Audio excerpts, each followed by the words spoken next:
Que ton nom soit sanctifié, que ton règne vienne, que ta volonté soit faite sur la terre comme au ciel. Donne-nous aujourd'hui notre pain quotidien. Pardonne-nous nos offenses, comme nous pardonnons à ceux qui nous ont offensés. Ne nous induis pas en tentation, mais délivre-nous du malin. Car c'est à toi qu'appartient le règne, la puissance et la gloire, Père, Fils et Saint-Esprit, dès maintenant et à jamais, au siècle des siècles.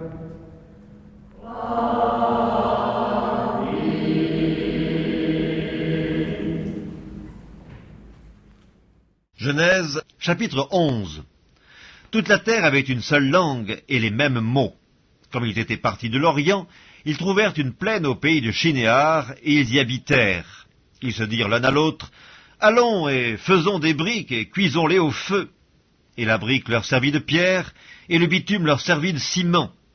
Ils dirent encore, « Allons, bâtissons-nous une ville et une tour dont le sommet touche au ciel, et faisons-nous un nom, afin que nous ne soyons pas dispersés sur la face de toute la terre. » L'Éternel descendit pour voir la ville et la tour que bâtissaient les fils des hommes, et l'Éternel dit, « Voici, ils forment un seul peuple, et ont tous une même langue, et c'est là ce qu'ils ont entrepris.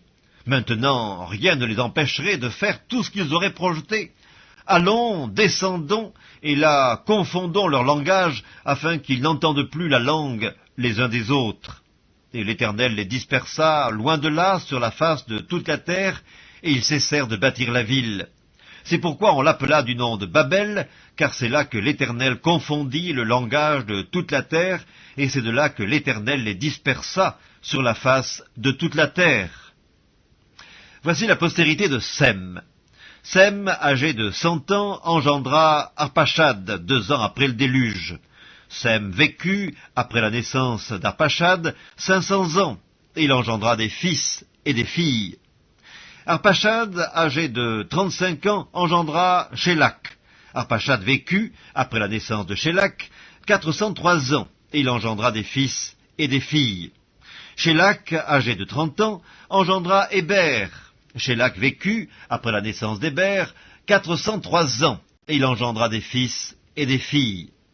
Héber, âgé de 34 ans, engendra Péleg. Héber vécut, après la naissance de Péleg, 430 ans, et il engendra des fils et des filles. Péleg, âgé de 30 ans, engendra Réhu. Péleg vécut, après la naissance de Réhu, 209 ans, et il engendra des fils et des filles. Réhu, âgé de 32 ans, engendra Sérug. Réhu vécut, après la naissance de Sérug, 207 ans, et il engendra des fils et des filles. Sérug, âgé de 30 ans, engendra Nachor. Sérug vécut, après la naissance de Nachor, 200 ans, et il engendra des fils et des filles. Nachor, âgé de 29 ans, engendra Térak. Nachor vécut, après la naissance de Térak, 119 ans, et il engendra des fils et des filles. Térak, âgé de 70 ans, engendra Abram, Nachor et Haran. Voici la postérité de Térak. Térak engendra Abram, Nachor et Haran. Haran engendra Lot, et Haran mourut en présence de Térak, son père, au pays de sa naissance, à Ur, en Chaldée. Abram et Nachor prirent des femmes. Le nom de la femme d'Abram était Saraï, et le nom de la femme de Nachor était Milka, fille d'Haran, père de Milka et père de Gisca.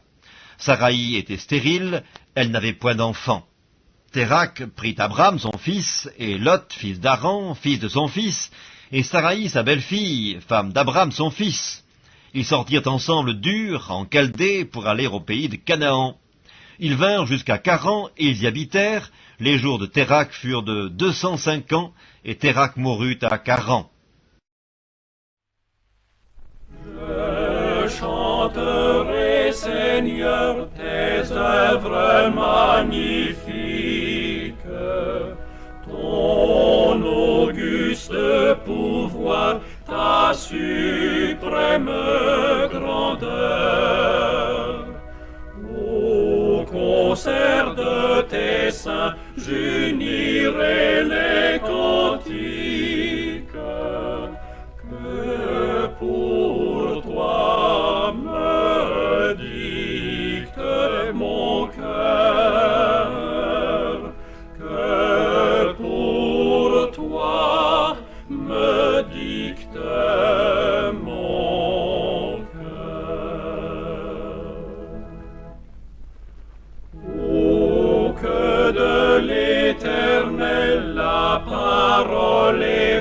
féconde. L'univers fut jadis l'ouvrage de savoir. Il dit les éléments, le ciel, la terre et l'onde, du néant sortent à la fois, du néant sortent à la fois. Le monde passera, ce superbe édifice, un jour s'ébranlera jusqu'en ses fondements. Ta sagesse, grand Dieu, ta bonté, ta justice, sur